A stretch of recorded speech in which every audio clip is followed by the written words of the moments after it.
Teoria da alucinação. O item 111, ainda no capítulo 6. Os que não admitem o mundo incorpóreo e invisível julgam tudo explicar com a palavra alucinação. Toda a gente conhece a definição desta palavra. Ela exprime o erro, a ilusão de uma pessoa que julga ter percepções que realmente não tem.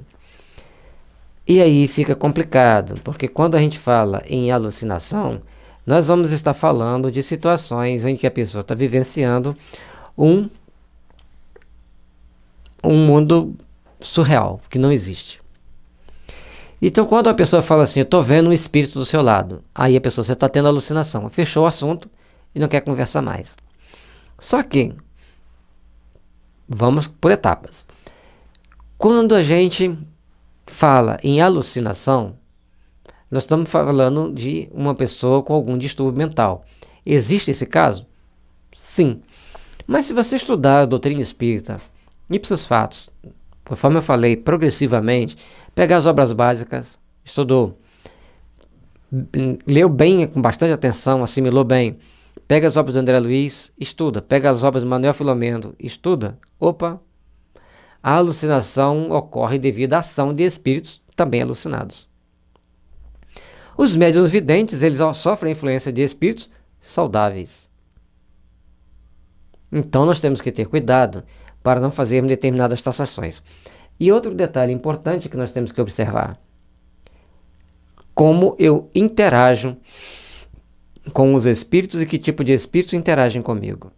Eles podem interagir muito bem de acordo com o nosso nível de conhecimento, de acordo com o nosso nível de interesse em aprender e de acordo com aquilo que nós já aprendemos.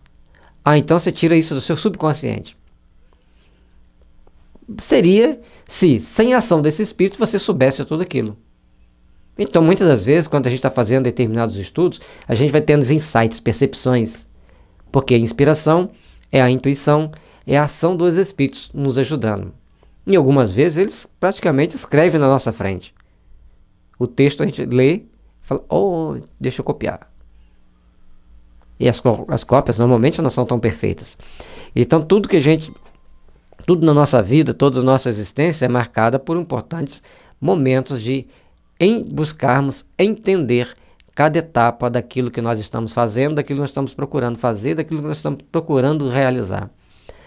Portanto, vamos criar para nós esse momento de reflexão. Não vamos achar que tudo se resume em alucinação. Vamos entender que tudo se resume em influenciações, cada uma no seu nível, cada um com seu grau de afinidade e comprometimento com as leis divinas. A partir dali, a gente vai começar a entender que algumas pessoas sofrem a ação do espírito A, B ou C, mas a ação desses espíritos na nossa vida só trazem para nós o efeito daquilo que nós temos internamente. Então, quando nós estamos nos preparando, tentando nos melhorar, tentando trabalhar o nosso íntimo para sermos pessoas melhores, gostamos de ajudar, gostamos de fazer a caridade, aí vem uma grande diferença, que nós começamos a sintonizar com aqueles espíritos que estão dispostos a trabalhar pelo bem. Isso está no Evangelho. Nós estamos inventando, está no Livro dos Médiuns.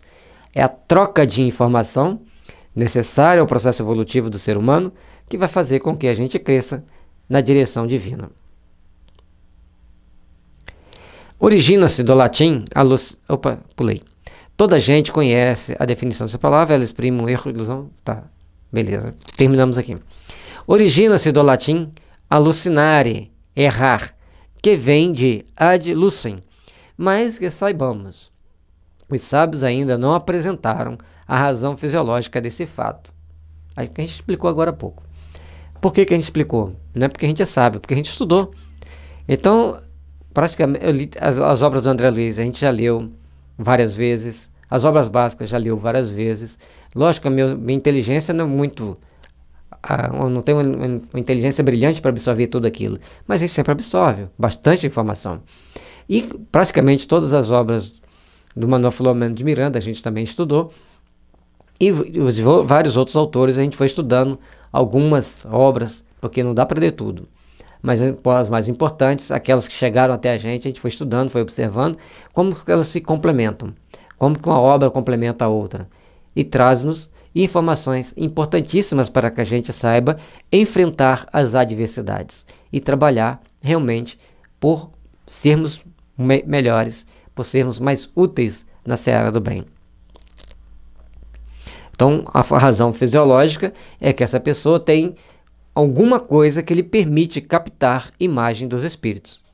Vamos mais para frente, ele vai explicar o que é que faz a gente captar essas imagens dos espíritos.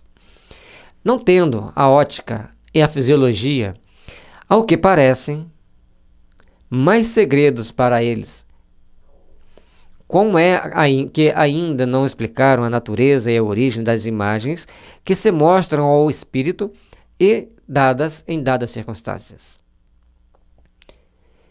Se é alucinação, como que essas imagens chegam para a pessoa? Esse é o detalhe. Porque quando você... Isso é alucinação. Mas o que é alucinação? Aí quando você está tendo uma imagem distorcida, está vendo que não existe. Opa, não existe por quê? A pessoa disse para você, eu estou vendo. Respeite a pessoa. Procure entender essa pessoa. Converse com ela, fala assim, o que você está vendo? Como você está vendo? Que tipo de coisa está aparecendo para você nesse momento? Isso, sim, é você trabalhar inteligentemente para ajudar aquela pessoa que está naquele momento de sofrimento. Ela precisa de acolhimento. Ela precisa que você procure entendê-la. Até porque ela está vendo alguma coisa que você não está. E se você não está vendo e ela está vendo, respeito. Respeito é uma palavra que tem que estar sempre no coração de qualquer um que se predispõe a trabalhar na seara espírita e na seara da saúde, porque ambas se somam. E você tem que aprender a ser mais humano. Um colega seu de trabalho chega e fala assim, olha, eu estou vendo espírito demais. Você vai falar o que para ele? Você está louco? Vou te internar? Ou você vai procurar auxiliá-lo a estudar e a entender o fenômeno de uma forma séria, coerente, para que ele tenha uma vida normal, mesmo sendo médium, mesmo sendo uma pessoa sensitiva, tendo percepções extrasensoriais, usando os termos que as pessoas usam no dia a dia, certo? Nós temos que ser coerentes, nós temos que ser pessoas que trabalhem de forma séria e com coerência para ajudar as pessoas a entenderem os fenômenos, ajudar as pessoas a compreenderem o que está acontecendo. Tudo querem explicar pelas leis da matéria, seja, forneçam então, com o auxílio dessas leis, uma teoria boa ou má da alucinação. Sempre será uma explicação. É o que a gente já disse. Simplesmente dizer que a alucinação não funciona. Tem que explicar o que é, por quê e como. Sem criar subterfúgios utópicos, que não se pode só provar. Porque o que a doutrina espírita fala, ela prova, inclusive na prática, quando a pessoa, numa reunião mediúnica, recebe aquele espírito que estava criando as imagens distorcidas para a pessoa, entre aspas, alucinada, e a partir daquele momento a pessoa começa a passar por grandes transformações éticas e morais e começa a levar uma vida normal, até que apareça outro para atormentar a vida dela, ou até que ela aprenda a se educar para viver uma vida dentro das normalidades esperadas. A doutrina espírita é como um sol nascente, alvorecente na nossa vida. Nos traz vastas oportunidades para refletirmos esse longo dia que ela traz para nós, clareando nossas almas com novos valores, com novas perspectivas. A existência do mundo dos espíritos acaba com um túmulo cheio, ou seja, o túmulo torna-se o local onde se deposita aquilo que sobrou da sua experiência carnal. Mas o espírito, a essência divina, ascende aos espaços buscando seus afins, mais atormentados ou menos atormentados, com conquistas espirituais ou tormentos espirituais, de acordo com aqueles conteúdos transcendentes que ele angariou ao longo de sua existência.